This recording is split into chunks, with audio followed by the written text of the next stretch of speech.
So it's lighter today, not as cloudy or rainy. Oh man, yesterday's rain and wind was very nice to come in. Also, it's a lot earlier than the last time we did one of these. Oh man. So the one yesterday, I talked a lot about Mandalorian. This one, oh man.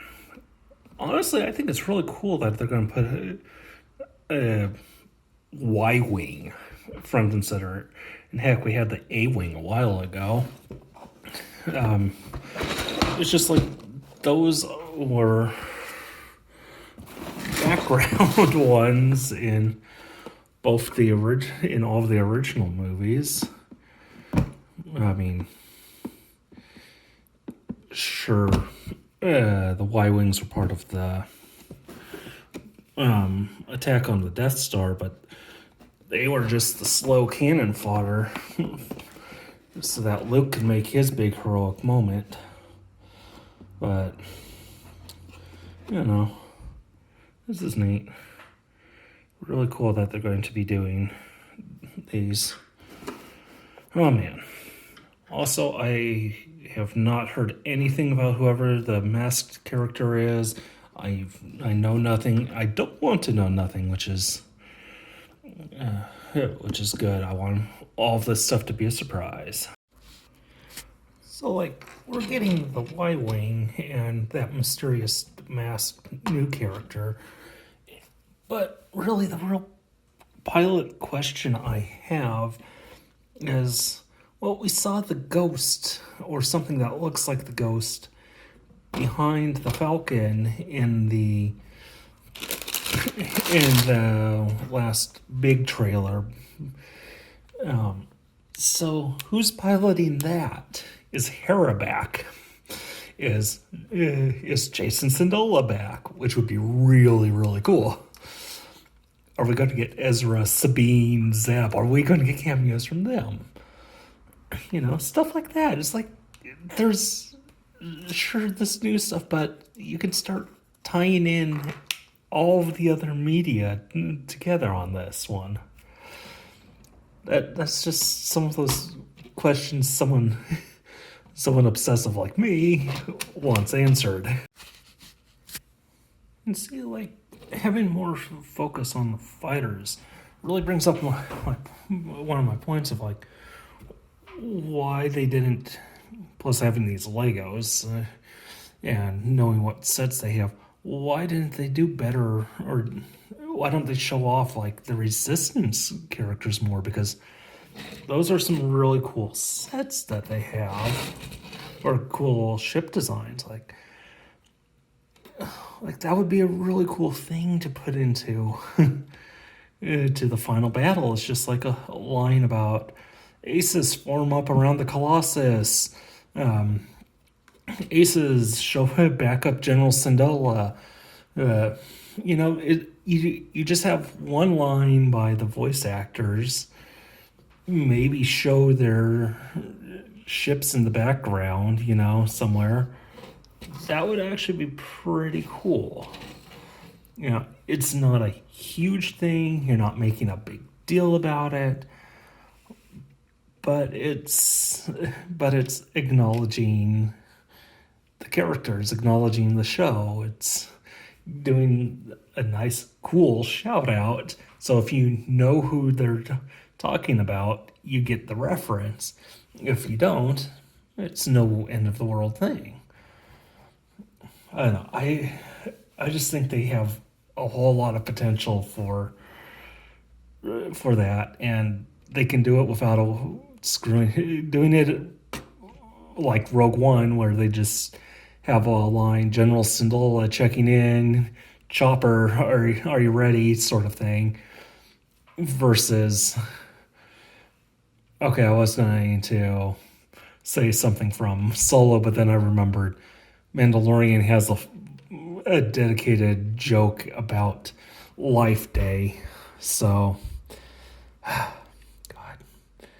they think just because they have Baby Yoda, they can make up for making a Life Day reference. Yeah, I don't know. I just think that there's a lot of potential for summing up everything that came before it in what's it called, in Rise of Skywalker. Just like you can put like a definitive ending on everything that started from episode 1 all the way till now, except for maybe what's it called, Mandalorian, because that does seem like it fits off in its nice side thing. Like, yeah, you can. They have a chance to actually do that. It's just how much of it they want to do for that. As well as setting up cryptic background references and stuff. Like the last episode of Resistance mentioned Bakura, which was one of the big stories in Legends, and then that got out until now it's back. Life Day was probably one of the first things that got excised from canon, and now it's back in canon.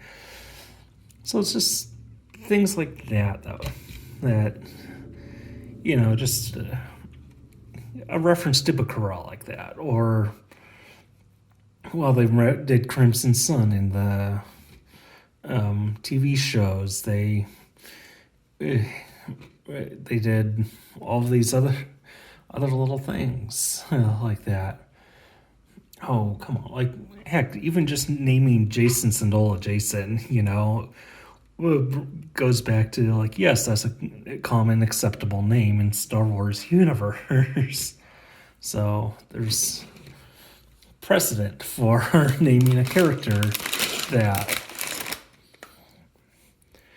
I mean, it doesn't have to be make a main character Mara Jade. You can just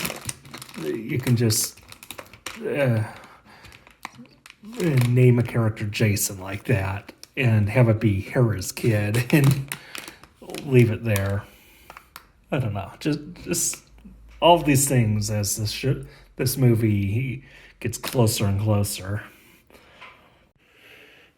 Anywho, got all of this done, and just in time for a nice, bright, shiny day. Ugh. Oh, yeah, this is cool. This is fun, and if I get to think about the series and what's in it a bit more, it get to actually rant about it a bit as well. But yeah, I would really like just a bit more of the acknowledgement of the finale and everything coming to an end. And I also realized that Disney Plus is getting their extra season of Clone Wars, which, okay, I'm fine with that, but man, that had such a good finale on Netflix already with those Yoda episodes where basically, if you know what he said in Last Jedi, he said didn't learn those things in that episode. Is it really that? Sorry, I'm noticing a little detail on this. Oh well. And, it's what it is. I enjoy it. I'm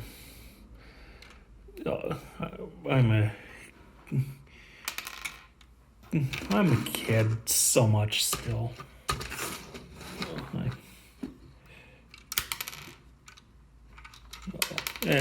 So it's just enjoyable, fun stuff, and not as serious business as others treat it. Ugh. There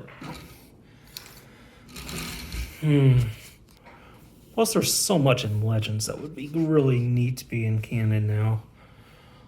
Like, heck, with all of the Thrawn stuff that's been going on in the show and the books, and have that develop into something, have, like I said, the Bakura reference, have that develop into something. You know, there's all these little things that future directors can do. And I'm honestly really glad that after this next movie, we'll be taking a break for a lot of the new Star Wars stuff for a while. That'll be good. And then we'll have Clone Wars and Obi-Wan Kenobi to look forward to on Disney Plus. So that'll be good.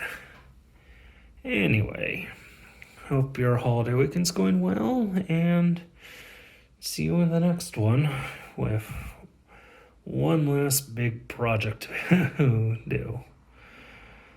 The big one that I've been wanting to do since it came out in July.